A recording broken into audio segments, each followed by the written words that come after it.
తెలియజేస్తున్నా. ఈనాటి ఈ కార్యక్రమంలో స్టేజీ మీద ఆశీర్వదించిన అందరికీ కూడా పేరు పేరున అభినందనలు తెలియజేస్తున్నా. ఒకటి, మన ప్రాంతం, మీరందరూ కూడా ఇక్కడున్న భారతి కానీ లేదా మున్సిపల్ కమిషనర్ వీళ్ళిద్దరే బయట వాళ్ళు, మనందరం మన సొంత ఊరు. ఎవరో వస్తారు ఏదో చేస్తారు కాదు, మన ఇంటిని చక్కదిద్దుకోవాల్సిన బాధ్యత మనది, మన ఊరిని బాగు చేయాల్సిన బాధ్యత కూడా మనదే. మీరు మేము అందరం కలిసి మన ప్రాంతాన్ని అభివృద్ధి చేసుకుంటే మన ప్రాంతం ఒక మహానగరం అవుతుంది. ఎప్పుడైతే మన ప్రాంతం మహానగరం అవుతుందో ఇక్కడున్న మన అందరికీ కూడా జీవనోపాధి దొరుకుతుంది. మనందరం కూడా చిరు వ్యాపారం మొదలుకొని పెద్ద వ్యాపారం స్థాయికి ఎదిగేదానికి అవకాశం ఉంటుంది. మీ కళ్ళ ముందే ఒక 20 సంవత్సరాల క్రితం కావలి పట్టణం ఎలా ఉంది, ఈరోజు ఎలా ఉందో చూస్తే ఎవరికి వాళ్ళు వాళ్ళ బిడ్డలు చదివించుకోవాలనో వాళ్ళ కుటుంబ పోషణ చేసుకోవాలనో ఎవరికి వాళ్ళ పట్టుదల వస్తే ప్రభుత్వం తోడుగా నిలబడితే అన్నీ అనుకూలిస్తే ఈరోజు మన పట్టణం మంచి నగరం అయింది, ఈరోజు అభివృద్ధి చెందుతుంది. అందుకే నేను 10 సందర్భంలోనూ ఒకే ఒక మాట చెప్తా. ఎన్ని ప్రభుత్వాలు వచ్చినా ఎంతమంది ఎమ్మెల్యేలు వచ్చినా కాదు, మన ఊరి మీద మనం మమకారం ఉండాలి, మన ఊరిని మనం ప్రేమించాలి. మన తల్లిదండ్రులు ఎంత గౌరవించి అభిమానించి పూజించి మనం ప్రేమిస్తున్నామో, మనకి జన్మనిచ్చి నిరంతరం ఇక్కడ మనం తాగే నీరు మొదలుకొని నడిచే నడక వరకు ఉన్నటువంటి మన పట్టణాన్ని మనమే శుభ్రంగా ఉంచుకోవాలి. మన పట్టణాన్ని మనమే అభివృద్ధి చేసుకున్నప్పుడే మనందరికీ జీవనోపాధి దొరుకుతుంది. జనాభా పెరిగే కొద్దీ ఉపాధి కూడా దొరుకుతుంది. జనాభా పెరగకపోయినా, కావలి పట్టణ అభివృద్ధి చెందకపోయినా, కొత్త ఇళ్ళు రాకపోయినా, ప్రాంతాలు అభివృద్ధి చెందకపోయినా మనకు కూడా వ్యాపారాలు సన్నగిలుతాయి.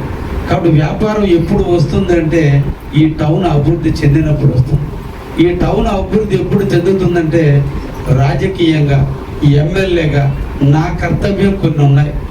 ఒకటి, ప్రజలందరూ కూడా సుఖంగా జీవించడానికి కావలసిన మౌలిక సదుపాయాలన్నీ కావలి నియోజకవర్గ ప్రథమ పౌరుడుగా మీరందరూ ఓట్లేసి గెలిపించిన వ్యక్తిగా నా కర్తవ్యం తాగే నీరు, ఉండేదానికి కాలనీలు, నడిచేదానికి రోడ్లు, దోమలు లేకుండా ఉండేదానికి డ్రైనేజీలు, ఎప్పటికప్పుడు ఇంటి ముందు మీరు ఇల్లు వరకు మీరు శుభ్రం చేసుకుంటే మీ ఇంటి ముందు శుభ్రం చేసే కార్యక్రమము, రోడ్లన్నీ కూడా నాణ్యంగా ఉండే విధంగా చూడటం, ఏ ఒక్క తల్లి ఏ ఒక్క బిడ్డ కూడా ఇబ్బంది లేకుండా 24 గంటలు కరెంటు ఉండేటట్టు, మీకు సుఖమైన నిద్ర పట్టేటట్టుగా అన్ని సదుపాయాలు చూడాల్సిన బాధ్యత ఉన్నది.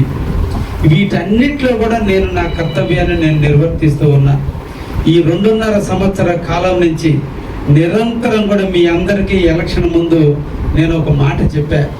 కావలిని కాపు కాస్తానంటే, కాపలా కాస్తానంటే ఇంటింటికి వచ్చి కర్ర పట్టుకుని సెక్యూరిటీ గార్డుగా ఉంటానని కాదు. ఈ ప్రాంతంలో ఎటువంటి అవాంఛనీయ సంఘటనలు జరగకుండా, ఏ తల్లి ఏ బిడ్డ కూడా యథేచ్ఛగా ఏ టైంలో కూడా ఎక్కడికి వెళ్ళినా ఎటువంటి మోకలు ముట్టడి కాకుండా, ఏ ఒక్క ఆడపిల్లని ఇబ్బంది చేయకుండా, ఏ ఒక్క తల్లిని ప్రజల నుంచి ఎక్కడ కూడా ఇబ్బంది జరగకుండా మీకు ఈరోజు సుఖంగా జీవించేదానికి, యథేచ్ఛగా తిరిగేదానికి, ఎక్కడికి వెళ్ళినా ఎటువంటి అవాంతరం జరగకుండా ఉండేదానికి నేను చేసిన కఠోర సాధన ఈరోజు ప్రశాంతంగా కావలి ప్రజలు ఉన్నారంటే దీని వెనక ఇవన్నీ చేయబట్టే ఉన్నాయి. ఈరోజు రోడ్ల నిర్మాణం దాదాపు 80 కోట్ల రూపాయలు పెట్టి రోడ్లు ఉన్నాయి.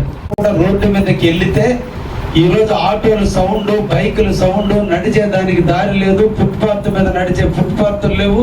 ఎప్పుడు వెనకొచ్చి బండి గుడ్డుతుందో, ఎప్పుడు యాక్సిడెంట్ అవుతుందో పిక్కుమంటేటువంటి పరిస్థితి ఈరోజు కావలి. కారణం, ఒకప్పుడు 50,000 మంది జనాభాతో ఉన్న కావలి ఈరోజు 1,40,000 మంది జనాభా. మీ మేడం నాకు 1,20,000 10,000 అని చెప్పి రాసింది. దీంట్లో కాదు, 1,40,000 మంది జనాభా ఉన్నారు. ఈరోజు కావలికి ప్రాంతాల నుంచి, పల్లె ప్రాంతాల నుంచి జీవనోపాధి కోసం ఉదయం వచ్చి సాయంత్రం వరకు కావలి పట్టణంలో ఉండి ఈ రోజు దాదాపు రోజుకి 40,000 మంది కావలి పట్టణానికి వస్తున్నారు.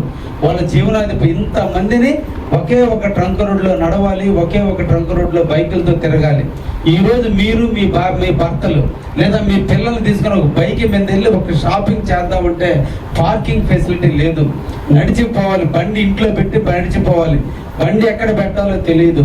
ఈరోజు ట్రంక్ రోడ్డు మనకు విశాలమైన ట్రంక్ రోడ్డు ఉన్నప్పటికీ కూడా, ఇది మహానగరంగా అభివృద్ధి చెందుతున్నప్పటికీ కూడా, ఈరోజు మన ప్రాంతం చుట్టూ ఇండస్ట్రీలు వస్తున్నప్పటికీ కూడా, ఈరోజు మనం స్వేచ్ఛగా ఆరోగ్యంగా మనం దుమ్ము లేకుండా ట్రంక్ రోడ్లో నిలిచే పరిస్థితి లేదు. గత పాలకుల యొక్క నిర్లక్ష్యం.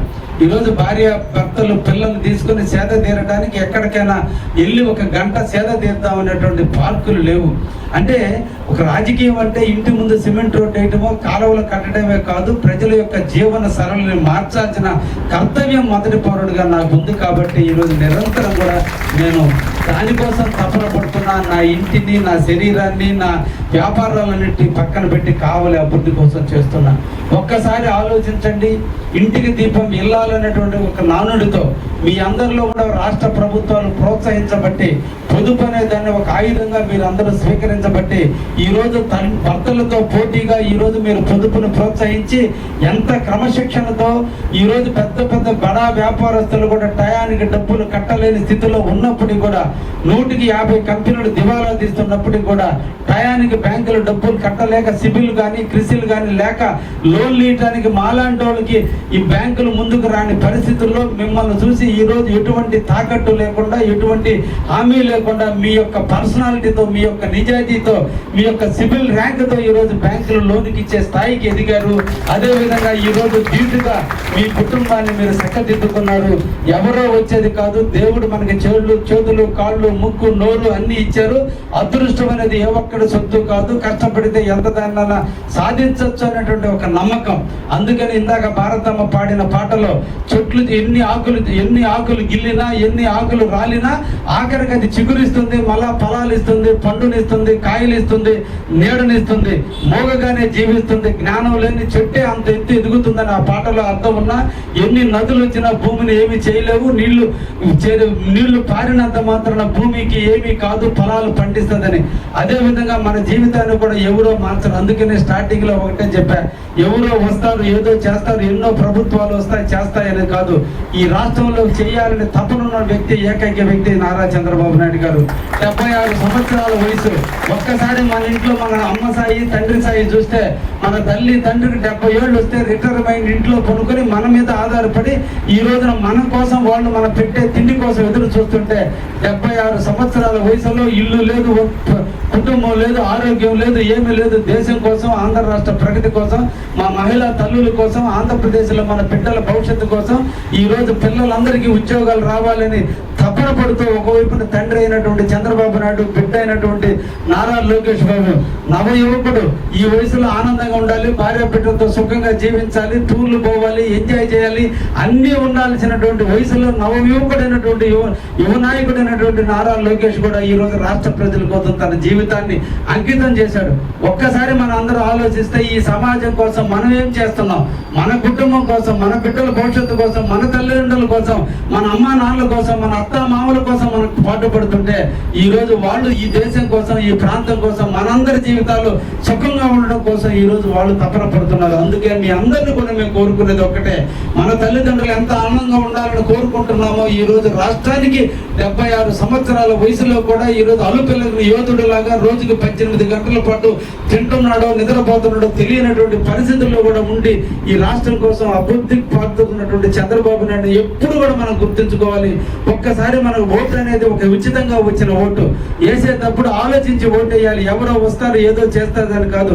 వ్యవస్థను బాగు చేసేటువంటి కుల పిచ్చి, మత పిచ్చి, ఈరోజు వర్గ పిచ్చి, రంగు పిచ్చి, ప్రాంత పిచ్చితో ఈరోజు రాజకీయాలు ఓటులు కనుమరుగైపోయినాయి. నెల్లూరు జిల్లాలో కూడా మన నెలలో ప్లాస్టిక్ ని రహితమైనటువంటి కావలుగా చేద్దాం. ఈ దాదాపు మన రోడ్ల మీద చిమ్మే వాళ్ళు 380 మంది చిమ్మి శుభ్రం చేసి ఈరోజు ఎక్కడ లేకుండా చేయడానికి నా అంకురార్పణ జరుగుతుంటే నేను కూడా గత పాలకుల యొక్క నిర్లక్ష్యం, ముందు చూపు లేని తనం, సన్న గొంతులు ఉంటే ఆ గొంతులకి రెండు పక్కల డ్రైనేజ్ కట్టి ఆ డ్రైనేజీలు క్లీన్ చేయలేని పరిస్థితి, కార్లు తిరగలేని పరిస్థితి, దాన్ని శుభ్రం చేయలేని పరిస్థితి, దానివల్ల తల్లులు దోమలు పుట్టే పరిస్థితి ఉంటే ఎక్కడికెక్కడ కొత్త రోడ్లు ఏర్పాటు చేసి అండర్ గ్రౌండ్ డ్రైనేజ్ పెట్టి ఎక్కడ కూడా ఓపెన్ డ్రైనేజ్ లేకుండా ఇంకెక్కడ దోమలు లేకుండా చేయడానికి నేను నాంది పలిగా. ఈ ఒక్క రోజుతో వచ్చే కార్యక్రమం కాదు, నిరంతర ప్రక్రియ ఒక్కొక్కటి చేసుకుంటూ పోతున్నా.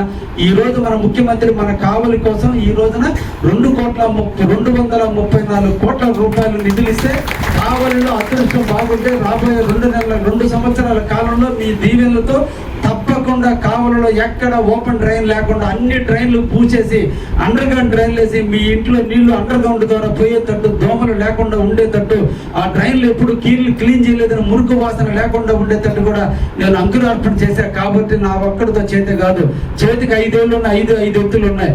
5 మంది కలిస్తే పంచి, అదే విధంగా అందరు కలిస్తే కామ అభివృద్ధి. మన కావాలని మనం అభివృద్ధి చేసుకోవడానికి తప్పకుండా మీ వంతు కూడా నాకు కలిసి రండి అని చెప్పి మిమ్మల్ని అందరినీ కూడా ఆహ్వానిస్తున్నా. అతి తొందరలో డిసెంబర్ 6 జనవరిలో కేంద్ర ప్రభుత్వానికి సంబంధించిన నిధులు ఇంకా రావాల్సి ఉన్నాయి. మీ అందరికీ సబ్సిడీల రూపంలో డబ్బులు రావాల్సిన అవసరాలు ఉన్నాయి. వీటిని నిన్నటి రోజు నేను ముఖ్యమంత్రితో కూడా మాట్లాడా. ఇటీవల లావూరు కృష్ణరాయలు గారు అనే ఎంపీ గారు నరసరావుపేటలో ఒక స్కీమ్ని పెట్టి 1,00,000 కోట్ల రూపాయల నిధులు సబ్సిడీల రూపంలో ఇచ్చేదానికి నాంది పలికారు. తొందరలో మన కావలిలో కూడా పెట్టి అన్ని బ్యాంకర్లు పిలిచి కావలిలో నివసించే అందరికి కూడా పొదుపు లోన్ ద్వారా మా అందరికి కూడా లోన్లు వచ్చేదానికి కూడా నేను అన్ని బ్యాంకర్తో సంప్రదిస్తున్నా. రాబోయే కాలంలో ప్రతి ఇంటిలో ఒక ఎంటర్‌ప్రెన్యూర్ కావాలి. ప్రతి ఇంటిలో ఒకప్పుడు ఇంట్లో మగవాళ్ళే డ్యూటీ చేసేవాళ్ళు, ఈరోజు ఆడవాళ్ళు డ్యూటీ చేసి ఆడలు శ్రమ పడినందువల్ల ఈరోజు బిడ్డల భవిష్యత్తులు బాగున్నాయి. ప్రతి ఒక్క తల్లి బిడ్డను చదివిస్తున్నారు. ప్రతి ఒక్క బిడ్డ ఈరోజు ప్రయోజకుడు అవుతున్నాడు. మేము చదివేటప్పుడు మా తల్లిదండ్రులు మేము చెప్పినా వినలేదు. ఎవరు నేనంటే ఎమ్మెల్యే కాగలిగా, చాలా మంది కాలేరు కదా. అంటే తల్లిదండ్రుల ప్రోత్సాహం గతంలో ఉండేది. ఈ రోజు బిడ్డలు నమ్ముతున్నారు, అప్పు చేసిన బిడ్డలు చదివిస్తున్నారు. బిడ్డలు కూడా తండ్రి పడ్డ కష్టాన్ని చూస్తున్నారు. మా తల్లిదండ్రులు పడ్డ కష్టం మేము పడకూడదని తప్పకుండా ఎదగాలని ఒక కాన్షియస్ కూడా చదువుతున్నారు. కాబట్టి పిల్లల్ని మీరు కూడా పర్యవేక్షించండి. యుక్త వయసులో వచ్చే మార్పులు కొన్ని ఉన్నాయి. 11 సంవత్సరాల నుంచి 18 సంవత్సరాలు నిండేంత వరకు కూడా మీరు రోజువారీ జీవనోపాధి మీద నిమగ్నం కాకుండా మీ బిడ్డలు సెల్ ఫోన్లు వాడుతున్నారా, మీ బిడ్డలు పరిచయాలు పెంచుకొని చెడిపోతారని దయించి ఆలోచించకపోతే కౌమార్య దశ, ఆ వయసులో వచ్చే క్రోమోజోముల ఎఫెక్ట్ వల్ల జీవితాలు నాశనమయ్యే పరిస్థితి. ఒకటే గుర్తుకొండి, వరద వచ్చినప్పుడు దాని ఆనకట్ట కడితే సస్యశ్యామలం అవుద్ది, చెడిపోతే సముద్రం ఉప్పు నీళ్ళలో కలిస్తే మంచి నీళ్ళు కూడా పనికిరావు. మన బిడ్డలు కూడా బాగు చేసుకోవాల్సిన బాధ్యత మనకుంది. ఎప్పుడు కూడా నేను కూడా నా బిడ్డల మీద మమకారం ఉన్నప్పటికీ కూడా ఒక కన్ను వేయబట్టే ఈరోజు నా బిడ్డలు ప్రయోజకులు కాగలిగారు. మన బిడ్డలను ముద్దాడాల్సిందే, మన బిడ్డలను ప్రేమించాల్సిందే. ప్రేమ ఎక్కడ ఉంటుంది అక్కడ అనుమానం ఉంటుంది, ఎక్కడ ప్రేమ ఉంటుంది అక్కడ కోపం ఉంటుంది. బిడ్డను తిట్టాల్సిందే, మందలించాల్సిందే, ప్రయోజకులుగా చేయాల్సిందే. ఏ పక్క పని చేసినా అది బిడ్డల భవిష్యత్తు కోసమే. మన అమ్మా నాన్న మన తిట్టకి రాలా. కాబట్టి మన బిడ్డలను ఎప్పుడుగా ప్రేమతో పాటు అనుమానంగా చూడండి, చెడిపోకుండా చూడాల్సిన బాధ్యత ముఖ్యంగా తల్లుల మీద ఉంది. మన కావల్లో గంజాయి విపరీతంగా పెరిగిపోతే నేను ఎమ్మెల్యే అయిన తర్వాత వీలైనంత వరకు గంజాయిని అరికట్టగలిగా. నేను అయినప్పటికీ కూడా ఇప్పుడు కూడా ఇంకా కావల్లో 25% గంజాయి ఉంది. కానీ మాకు తెలియకుండా ఏదో ఒక దగ్గర ఎక్కడో ఒక దగ్గర పిల్లలు గంజాయికి బానిసయ్యారు, టెల్డాన్ టాబ్లెట్లకు బానిసయ్యారు.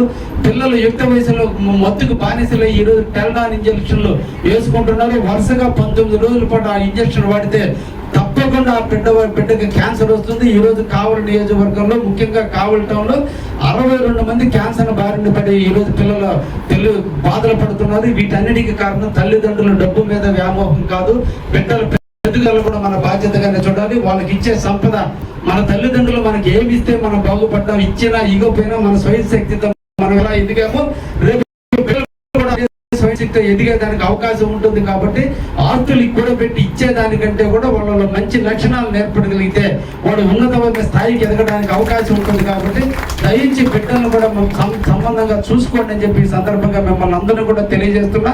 రెండోది, ఈ రోజున మన కావలి నియోజకవర్గంలో ఉన్నటువంటి మీరందరూ కూడా ఆర్పీలు, మీరందరితో కూడా మహిళలతో మీకు అనుబంధం ఉంది. మీ అందరూ కూడా మళ్ళా కోరుకుంటున్నా ఈ కావలి మనది, ఈ కావలిని మనం అభివృద్ధి చేసుకుందాం. తప్పకుండా నేను దీనికి కంకణ బద్దుడు ఉన్నాను. నా జీవితం కావలి కోసం అంకితం చేశా. తప్పకుండా మీరందరూ కూడా కలిసి వస్తే కావలిని అభివృద్ధి చేద్దాం. మీకు తెలిసిన వాళ్ళలో పెన్షన్లు రాకపోయినా, కాలనీ రాకపోయినా మా ఆఫీస్కి అయినా వచ్చి అర్జీ ఇచ్చేటట్టు మీరు కూడా ప్రోత్సహించండి. లేదా మీరైనా కూడా వాళ్ళ ఆధార్ కార్డు, వాళ్ళ రేషన్ కార్డు, అదేవిధంగా వాళ్ళ ఫోన్ నెంబర్లు ఇచ్చి మీరైనా మా ఆఫీస్కి రండి. ఎప్పుడైనా మీ ప్రాంతంలో సమస్యలు ఉంటే అక్కడ ఉన్నాడు మా నాయకులకు తెలియజేయండి, లేని పక్షంలో నాకైనా తెలియజేయండి. కానీ ఒకటి, ఈ సమాజం బాగుపడాలి, కావలి బాగుపడాలి, ఈ ప్రాంతం అభివృద్ధి చెందాలంటే అందరూ కూర్చుకొని అభివృద్ధి చెందాల్సిన అవసరం ఉంది. మన ప్రాంతం వ్యవసాయానికి తప్ప ఇప్పటి వరకు ఏ ఒక్క ఇండస్ట్రీ లేనందువల్ల ఈరోజు చదువుకున్న పిల్లలు చాలా మంది ఖాళీగా ఉన్నారు. కాబట్టి ఈరోజు కావలికి వందలాదిగా ఇండస్ట్రీలు రాబోతున్నాయి. రాబోయే 5-7 సంవత్సరాల లోపల కావలి చుట్టూ మొత్తం ఇండస్ట్రీలు వస్తాయి. బహుశా పని చేయడానికి పని అవకాశం ఉన్నా కూడా మనుషులు లేని పరిస్థితి కావలికి వచ్చే పరిస్థితి మన అదృష్టం కొద్ది చంద్రబాబు నాయుడు కల్పిస్తున్నారు. ఈరోజు రామాయపట్నం వస్తుంది, పీపీసీఎల్ వస్తుంది, ఇండోసోల్ వస్తుంది, ఎయిర్పోర్ట్ వస్తుంది. వీటి వల్ల కొన్ని వందల ఇండస్ట్రీలు వస్తున్నాయి.